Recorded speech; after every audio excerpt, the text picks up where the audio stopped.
کہ سجدہ صاحب کن صورتوں میں واجب ہوتا ہے؟ نماز میں آپ کا کوئی رکن رہ گیا ہو تو وہ آپ کو پڑھنا ہوگا. مثلا آپ نے پوری رکعت ہی نہیں پڑھی، آپ نے فاتحہ نہیں پڑھی، اپنے سجدہ چھوڑا. اگر اس کے علاوہ کوئی چیز آپ بھول کے چھوڑ دیتے ہیں تو آپ اس میں سجدہ صاحب کریں گے. اگر رکن بھی رہ گیا، جیسے رسول صلی اللہ علیہ وسلم کی ظہر کی نماز میں 2 رکعتیں پڑھی، 2 رہ گئی، سلام پھیرا، گھر چلے گئے. آپ علیہ الصلوۃ والسلام کو صحابہ نے انہوں نے آ کے بتایا، ذوالیدین نے نمائندگی کی.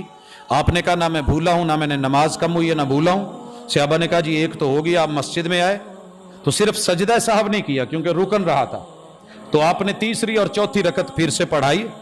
کمی ہوئی تھی اس لیے سلام سے پہلے سجدہ صاحب کیا. نماز میں اضافہ ہو جائے تو سلام پھیر کے سجدہ صاحب ہے، لیکن اس کے بعد پھر سے تحیات نہیں ہے. سجدہ صاحب کرنے کے بعد جو ہے وہ سلام پھیرا جائے گا اگر کمی ہوئی ہے، اور اگر اضافہ ہوا ہے تو پھر آپ سلام پھیر کے بعد میں 2 سجدہ صاحب کر لیں گے. اور یہی